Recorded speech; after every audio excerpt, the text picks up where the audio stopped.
se radicaron en Embarcación.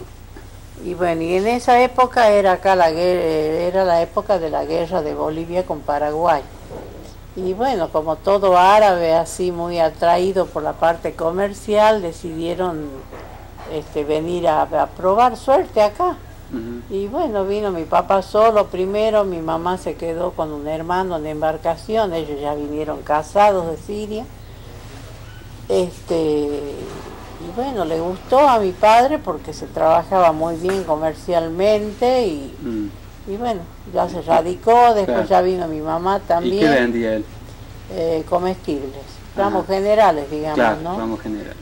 Ramos generales, y bueno, y se fueron quedando y aquí fueron creciendo comercialmente y se llevaba la gente de acá de la zona del Potrillo, de Sombrero Negro, a trabajar allá en la zafra.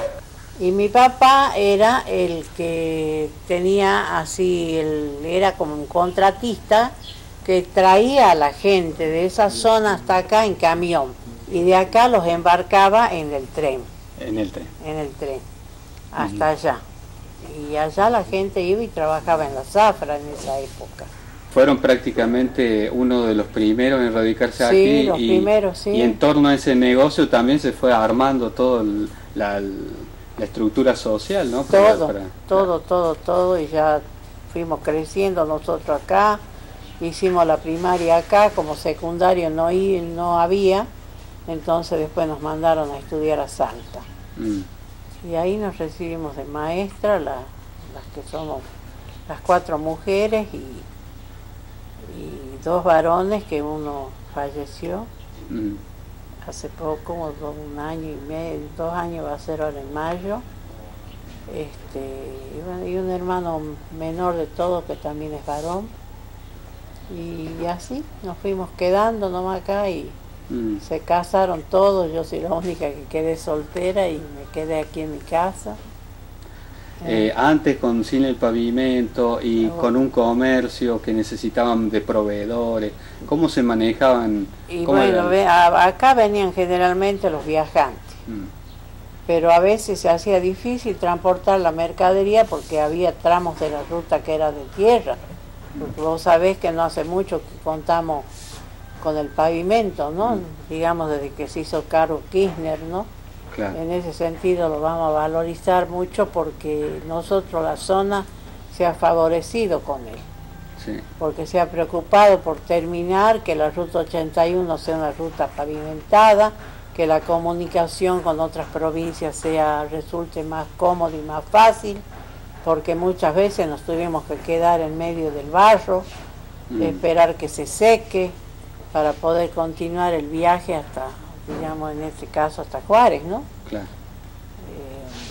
Todo se hacía mucho más difícil, transportar un enfermo, por ejemplo, las ambulancias tenían que barriar bastante para poder llegar hasta un lugar donde puedan servir una asistencia médica más completa. Ahora, él también, el presidente, siendo presidente, nos inauguró el hospital que tenemos nuevo, que antes tratábamos de colaborar bastante, teníamos comisiones armadas, que trabajamos mucho con la colaboración del pueblo y así se pudo adquirir un ecógrafo que hacía falta con recursos del pueblo, claro. Un aparato de radiografía que no teníamos, y después ya cuando se inauguró el nuevo hospital, sí, trajeron un aparato nuevo de radiografía y las cosas se pudieron solucionar mejor, ¿no?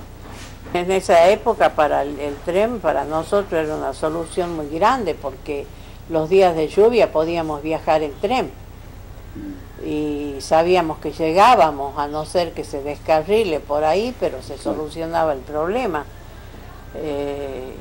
Y cuando dejó de estar el tren se extrañó mucho porque seguíamos con las rutas de tierra y también se hacía difícil viajar porque los colectivos no llegaban, las tráficas no salían, el que tenía vehículo propio tampoco, porque teníamos nuestros tramos de tierra que atravesar eso no era nada fácil. Claro, y este tren llega hasta Formosa, ¿cierto? Llegaba. Claro. llegaba a Formosa y se extiende la vía hasta donde llega hasta Formosa, Salta. No, así, de Formosa a Salta. ¿Y de acá salía el petróleo? De Palmar Largo, pero se lo traía acá y de acá se cargaba en esos tanques que todavía quedan algunos, y bueno, y así lo trasladaban a Formosa, pero ahora está todo paralizado eso. Inició acá en Juárez como experiencia, justamente con el nombre de Experiencia Aborigen. Se creó una escuela con ese nombre primero, para que se prepare a los jóvenes, para que ellos a su vez podrían trabajar a la par del docente, ayudándolo a transmitir los conocimientos en el idioma y en castellano, ¿no? Vamos a hablar del idioma wichí. Claro. Usted como docente vivió que fue un método positivo para poder llegar a los chicos con la educación que normalmente los otros chicos también recibían. Sí, por supuesto, y eso surgió en el año 80. En el año 80, cuando todavía teníamos acá el gobierno militar. El general Colombo, que fue nuestro gobernador en la época de los militares, él fue el iniciador de este programa de Experiencia Aborigen. Él vino a Juárez en el año 80, que Juárez cumplía 50 años, y justamente me preguntó a mí, yo tengo una amiga acá, Marica Torres, y él me preguntó si ella no se haría cargo del trabajo de la Experiencia Aborigen. Y bueno, lo conversamos y ella aceptó y encaró el trabajo. Y bueno, él es el que quiso que se abriera la escuela así, y se abrió la escuela, siendo yo directora de la escuela 24, ahí le cedimos unos salones y ahí comenzó el trabajo.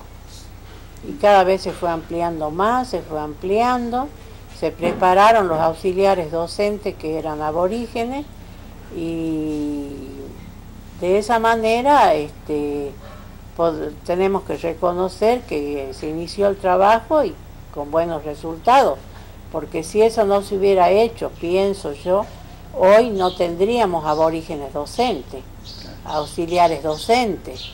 Se creó un colegio nada más que para la preparación de ellos, que me parece correcto, porque el nivel de aprendizaje es diferente con el blanco, pero que ahora, con el criollo, digamos, pero que ahora no hay mucha diferencia, porque uno habla con uno y con el otro y no hay diferencia, y tratan de avanzar cada vez más y más y más.